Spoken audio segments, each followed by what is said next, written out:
What is going on, you guys? Bashtian here, and today I'm coming at you with a really cool video. So essentially, I put out a little bit of a poll on our community tab on the not the Facebook page, the YouTube page, and it was pretty much just asking you guys, what decks are you guys gonna pick up once Dimension Force drops, either this week or next week, whenever this video does come out. But essentially, the options were either Scareclaw, Predaplant, Therion, ABC, and a few other decks as far as that goes as well. I forgot, I think it was a Dinomorphia and Libromancer as well, with Therion ABC taking the #1 spot so far. So we're going to start off with Therion, and the other deck profiles will come out in that order that I just showed on the video, unless it changes as we know. Day goes on anyway. But now we got the Therion ABC deck profile, and let me tell you, this deck is absolutely just ridiculous. Honestly, this is potentially going to be a tier 1 deck, and it's actually going to be very easily a tier 1 deck coming out of Dimension Force. And first of all, ABC is of course full power, hasn't really done anything in the actual TCG for a while now. However, with the addition of Therion's King's Regulus, as well as the Field Spell, it just really gives this deck an additional boost that it needs. So we already had the negation from the Adventure package that started off a while back when the Grand Creators first came out. However, the Therion King's Regulus gives it another step and another direction to go ahead and go into. Just gives it more interactions, and it's easily searchable, easily accessible, level 8, 2800 beat stick, and has negations as well. And I also threw a DPE package in here also. So there's really two ways you can go ahead and play Therion ABC. One's going to be the DPE version, which is the version I'm going to show you guys right now. There's another one which is more a synchro based version. I watched a few deck profiles of that one. I think Tombox MST.TV has it best, so go ahead and check out his channel for the synchro version. He also has DPE version. My builds are slightly different here and there, but essentially this is what's going to be most optimal. So without further ado, guys, go ahead and get right into the profile. Start out with the monsters, guys. Not get too complicated.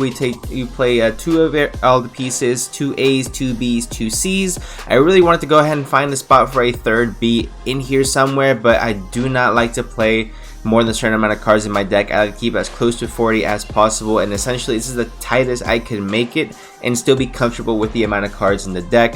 Unfortunately, it's not a deck like, you know, like Based or DDD, where you can play 15 hand traps in the deck and still be consistent. Essentially, you are going to play a lot of your combo piece in there. You're not going to have as much space for hand traps in here because you are playing a lot of different engines. Now, if you want, I know that the overall how did I put this? The overall stasis of the game is to steer away from hand traps, or at least that's what the branded Despia is doing.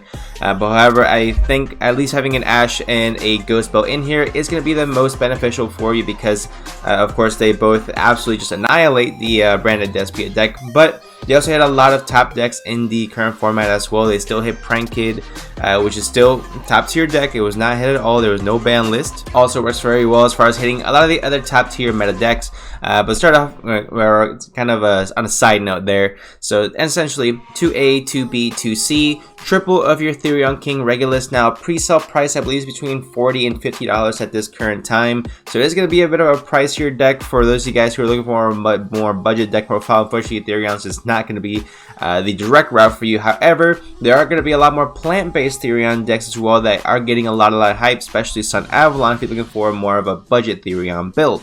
Not ABC, of course. So next we play the rest of our engines. So you play the DPE package, the Adventurer package, Union Driver, just because it essentially helps blow this deck out of proportion, gives us our additional summon that we essentially need in order to go ahead and continue comboing off. That's a big thing. Essentially, ABCs back in the day would play like Photon Thrasher and just other cards. You have another monster on board, so you can go ahead and either Xyz or link into like Bujenti Tsukiyomi or Ahashima, things like that. So that was more or less the traditional old school way to play ABC, but now it's just become so much faster, a lot more combo oriented as well.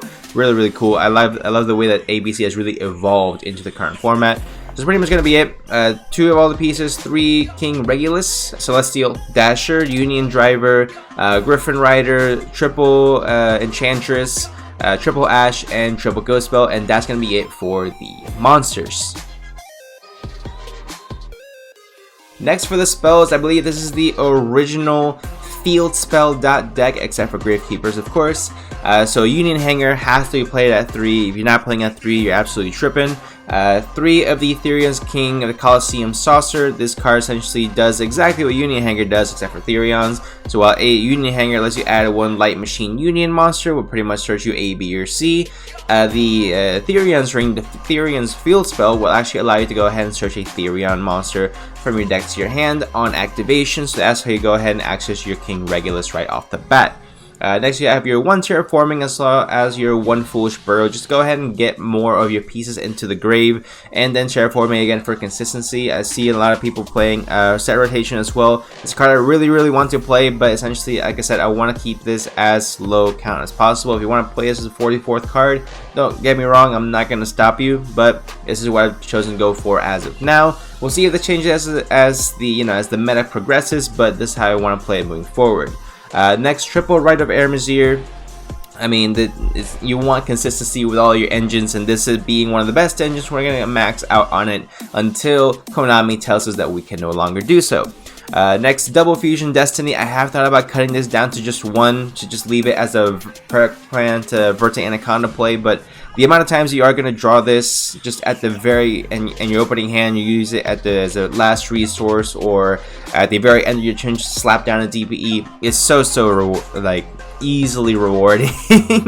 Not rewarding as like it's not a big brain play, but it's adds a little cherry on top to your board that you're already making.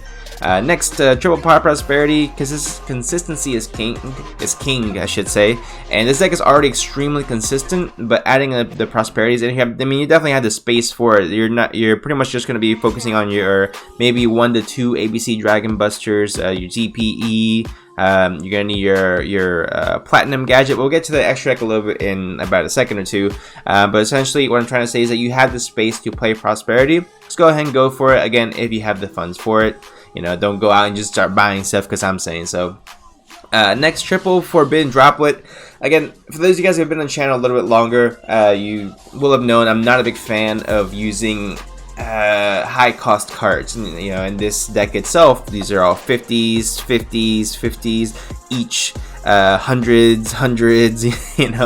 However, at the time of recording this video, by the way, but Forbidden Droplet is just a phenomenal card in this deck specifically. Just lets you put engine pieces into the graveyard, cards you won't be needing into the graveyard. It's just really that much better for the deck overall. So I think Forbidden Droplet is the go-to route if you're going to be playing the Therion ABC deck.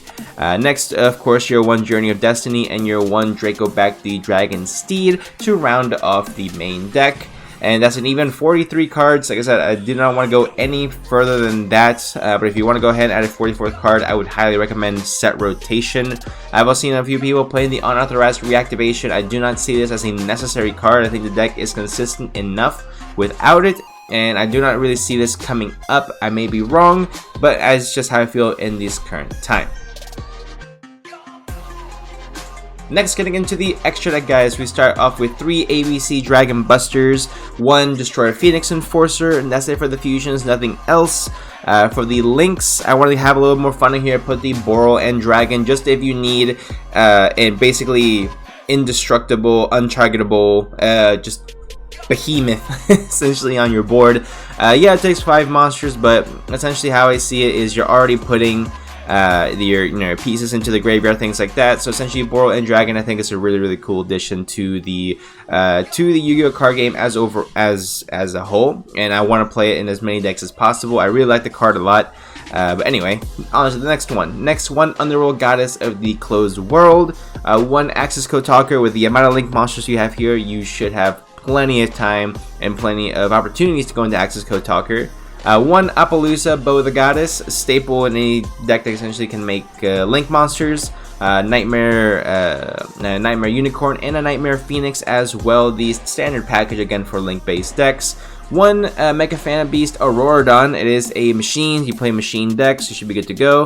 1 Platinum Gadget. Platinum Gadget is actually a very key part of the overall combo, which I'll go ahead and show you guys the combo for the DPE variant. Again, Tom Bucks already showed this combo, a very similar combo in his channel, so if you guys want to, I want to make sure give him the credit for it.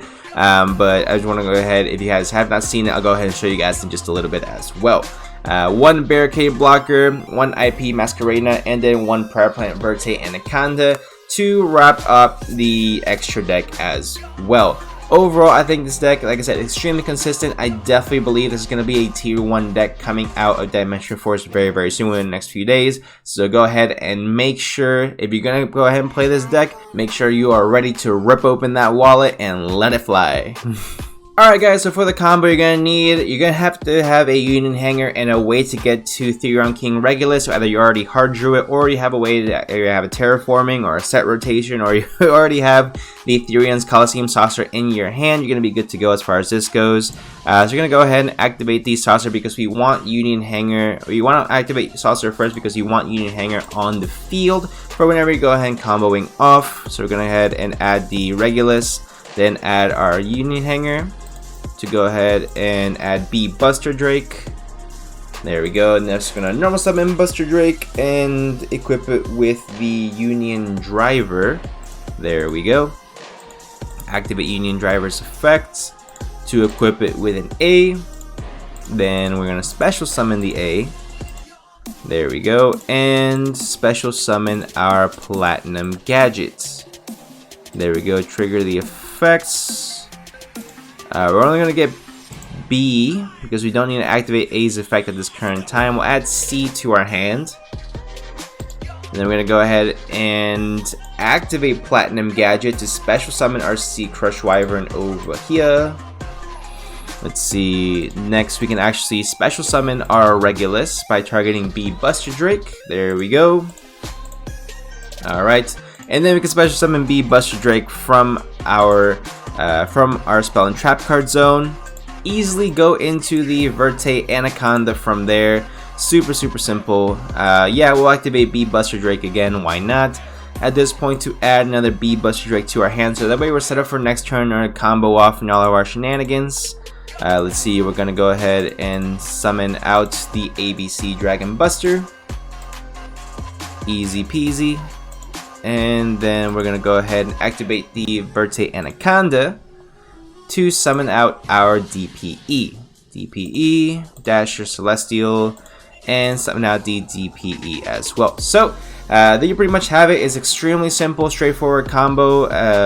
You're going to end up with an ABC Banish, a DPE Pop, and a Regulus Negate as well. So, overall, you should be really good to go ahead and just combo off from there. Let's see, I believe Regulus can be your 4th or 5th summon, so it should also protect you from Nibiru as well. In the event you draw this hand, you pretty much open the nuts because you just go ahead and set Forbidden Trouble and you're good from there. I just want to go ahead and show you guys what you guys can really do with this deck with just 2 cards overall. So, in case you have the Adventure Package as well, that's just another form of interruption on top of this as well. So overall, you should be really good to go from there. So if you guys did enjoy the video, go ahead and leave a like and comment down below how you guys are going to be playing the Therion version. You're going to be playing the Therion DPE, or you guys are going to be playing the Therion Synchro. Go ahead and let me know in the comment section down below again. Subscribe for more videos, guys, and I'll go ahead and see you in the next one.